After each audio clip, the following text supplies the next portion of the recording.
السلام علیکم، بسم اللہ والصلاۃ والسلام علی رسول اللہ۔ سوال ہے جی، ایک آدمی نے ایک بلی کو ظالمانہ طریقے سے اس وجہ سے مار دیا کہ وہ اس کی مرغیاں کھاتی تھی، کیا اس آدمی سے پوچھ گچھ ہوگی؟ بالکل ہوگی میرے عزیز، اس لیے کہ اس کا بہترین طریقہ یہ تھا کہ اس بلی کو پکڑا جاتا، اس کو بوری میں بند کیا جاتا، بوری میں،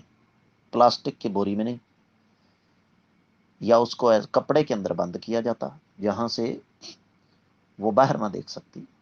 اور اتنی دور چھوڑ کے آ جاتے کہ وہ دوبارہ آپ کے گھر میں آ جاتی، اور بفرد محال اگر وہ اس قدر بگڑ چکی تھی کہ وہ تباہ کر رہی تھی ہر چیز کو، تو پھر بھی اس کو اگر آپ نے مارنا ہی تھا تو اس انداز سے مارتے کہ اس کو اذیت نہ ہوتی۔ نبی کریم صلی اللہ علیہ وسلم کا فرمان ہے، اذا قتلتم فاحسنوا القتل فاذا ذبحتم فاحسنوا الذبح فليحد احدكم شفرته وليرح ذبيحته۔ فرمایا جب تم میں سے کوئی کسی کو قتل کرے تو اچھے طریقے سے قتل کرے، کسی کو اگر ذبح کرے تو اچھے طریقے سے ذبح کرے،